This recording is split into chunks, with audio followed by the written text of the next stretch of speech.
আসসালামু আলাইকুম। মেহেদী মারুফের কথা মনে আছে? সম্ভবত 2015 বা 16 যে কোনো একটা বিপিএলে দুর্দান্ত খেলেছিলেন মেহেদী মারুফ, কিন্তু তিনি হারিয়ে গেছেন। এমন অনেক প্লেয়ার যারা দুর্দান্ত টি-টোয়েন্টি ম্যাচ খেলতে পারতো, তারা হারিয়ে গেছে। হারিয়ে যাওয়ার সবচেয়ে বড় কারণ ছিল আমাদের শুধু বিপিএল ছাড়া আর কোনো টি-টোয়েন্টি টুর্নামেন্ট বাংলাদেশে হতো না।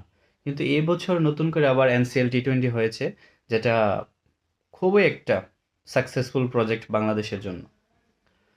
মেহেদী মারুফের কথা বললাম কেন? কারণ ওই বিপিএলটাতে মেহেদী মারুফ মানে যেভাবে খেলেছেন, তার প্রতিভা নিয়ে কোনো ধরনের সন্দেহ থাকা মানে আমার মনে হয় না কারো সন্দেহই ছিল। অনেক ভালো খেলেছিলেন।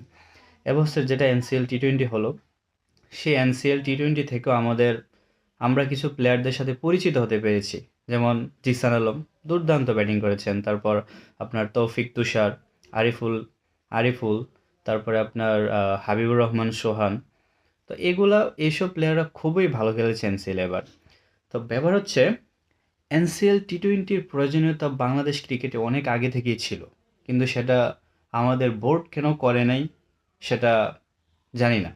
কিন্তু এক প্রকার গত বছর বাধ্য হয়ে পাপন বোর্ড এনসিএল টি-টোয়েন্টির ঘোষণা দিয়েছিলেন, যেটা এই বছর বাস্তবায়ন হয়েছে। এবছর এনসিএল টি-টোয়েন্টিতে দেখা গেছে আপনার একটা ভেন্যুতেই খেলা হয়েছে। তো প্রথম দিকে অনেক রান হয়েছে, বাট শেষের দিকে অতটা রান হয় নাই, কারণ একটা ভেন্যুতে যদি এতগুলা ম্যাচ হয়, পিচের অবস্থা তো অত ভালো থাকে না, যার কারণে রান হয় নাই। তো এই এনসিএল টি-টোয়েন্টির যদি ওই সময় থাকতো, তাহলে আমরা হয়তো ইন্টারন্যাশনাল ক্রিকেটে মেহেদী মারুফকে দেখতে পারতাম।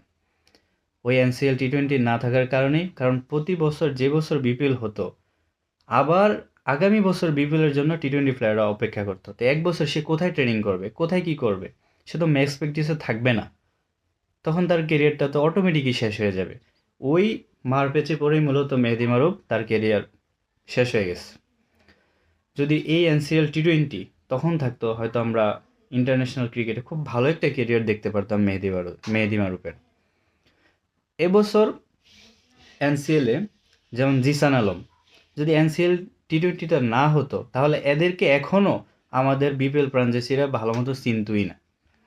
কারণ হচ্ছে বিপিএল যে ফ্রাঞ্চাইজিগুলো আছে, যে তার মধ্যে আপনার কুমিল্লা ভিক্টোরিয়ান্স, যেটা এবার নাই, তারপর রংপুর রাইডার্স, এখন আবার দেখতেছি ফরচুন বরিশাল, এরাই মূলত মানে কন্টিনিউয়াসলি দল গঠন করতেছে। বাট আদার্স যে ফ্রাঞ্চাইজিগুলো, ওইগুলো আসলে অতটা আপনার মানে এখনও তাদের জায়গা পাকাপোক্ত করতে পারেনি, যার কারণে তারা তো প্লেয়ার চিনে না।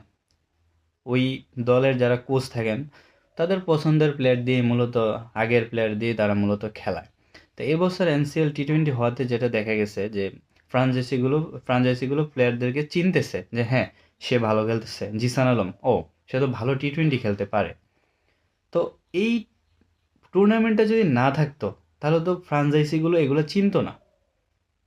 তো এটা চিনার ফলে কি হয়, তারা এখন দলে নিতেছে, ভালো করবে, আবার এনসিএল আসবে, ভালো করবে। এইভাবে আসলে একটা প্লেয়াররা ম্যাচ প্র্যাকটিসে থাকবে, একটা ট্রেনিং পাবে ভালো, সেটা আসলে আলটিমেটলি বাংলাদেশ ক্রিকেটেরই লাভ হবে। আসলে এই প্রজেক্টটা আরও অনেক আগে থেকে করা উচিত ছিল।